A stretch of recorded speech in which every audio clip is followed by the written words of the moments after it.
halkani waa BBC oo aad ka dhageysanaysaan mawjadaha gaagaaban efemyada magaalooyinka qaar iyo bartana internetka ee bbc.com.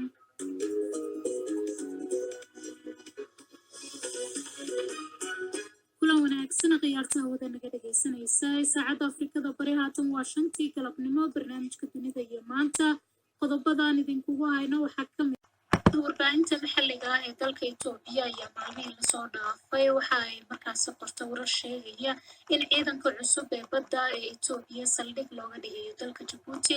wargeyska The Capital ee kasoo baxay Itoobiya ayaa ku waramay in taliska ciidanka badda laga dhigi doono ee magaalada Bahirdaar ee markaasi gudaha Itoobiya saldhigna looga dhigi doono dalka Djibouti. hase yeeshee wararkaasi waxaa beeniyay safiirka Djibouti u fadhiya dalka Itoobiya Maxamed Idris Faarax wuxuuna u waramay wariyaha BBC-da Bashir Maxamed Cabdi. warkaasi wuxuu dhex socdaa waa jaraa'idada weeyaan laakiinse officially wax qaraar haba yaraatee labada dowladood ay qaateen hadda ma hayno. dii qaraar in la qaato ay tahayna qaraar saddex foodla ayuu noqonayaa oo Djibouti iyo Itoobiya iyo Faransiiska inuu ciidankaasi uu nidaamiya ay tahay. marka imika waqtigan aan joogno wala hadalla mooyaane wax qaraaro ama natiijo laga gaadhay arrintaasi haba yaraatee ma jirto. waxa soo socdana dee haddii wax soo socdaana waan ogaan doonaa, laakiin waqtigaan imika wala hadlayno wax official ah oo qaraar lagu qaatay haba yaraatee labada dowladood Djibouti iyo Itoobiya hadda waxa la kala saxday oo official ah. safir waxaad soo hadal qaaday in labada dhinac ay yeesheen wadahadal arrintaasi ku saabsan, intee waxa la isla gaarsiiyey marka? maya wallahi ra-iisul wasaare abiy axmed intuu talada qabtayba dalabaadka uu ka yimiday uu doonaya inuu navy Ethiopia ay leedahay uu abuuro inuu Djibouti dejiyo. wadahadalku xagga uu socday rajadaasna rajo ra-iisul wasaare abiy axmed uu ilaa imika wata weyi. marka wadahadalka mooyaane sidaan kuu sheegay imika waxa la isku raaco ay labada dal isku raaceen ama dee la kala saxeexday waqtigaan joogno ma jirto. hadalkaagu marka waxaan u fahmay inuu jiro wadahadal arrintaasi ku saabsan oo labada dhinac u dhexeeya, balse ilaa imika aysan jirin heshiis la kala saxeexday.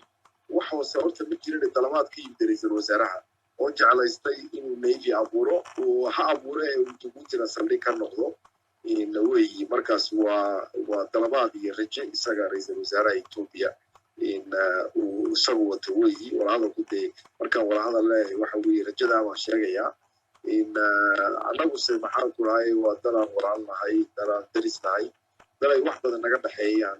laakiinse imika wax qaraaro oo ay dowladda Djibouti iyo dowladda Itoobiya ay qaateen haba yaraatee imika ma jirto. waxa soo socdana dee waqtigaa noo sheegi doona, laakiinse imika wax la qaatay sidan ay sheegayaan jaraa'idada xaggan Addis Ababa ka soo baxa ay ku dhawaaqeen siiba capital wax official ma jiro. waayahay dowladda Djibouti oo adigu tahay diblomaasi ka tirsan, aragtideeda ku aadan in Itoobiya saldhig ciidamada badda ku yeelato waddanka Djibouti muxuu yahay?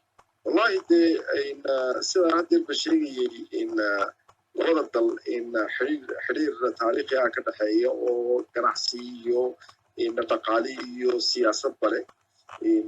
waxaa intaa soo raaca maxaan ku idhahay ilaaqaad xagga nabadda iyo amniga gobolkan ku naalo siiba Soomaaliya oo labada ciidan ay wada joogaan. markaasi anagu navy ay Ethiopia dhisanayso anagu haba yaraatee dhibaato gargaar iyo aan gacantoo la qabano oo dee navy iyagu mala Djibouti navy coast guard way leedahay. marka inta aan ku dhaarna inaan wax ku beerino waa mid meesha taalla. laakiin tani kale ee saldhigu Djibouti noqonaya taasi waxa weeye waa decision siyaasadeed weeyaan. marka decisionkaas siyaasadeed waa decision ay qaadanayaan madaxda Djibouti mida anagu hadda aan diplomat nahay dee aan wax ka sheegi karna male. laakiinse waxay nagu leeyihiin caawimaad iyo gargaar iyo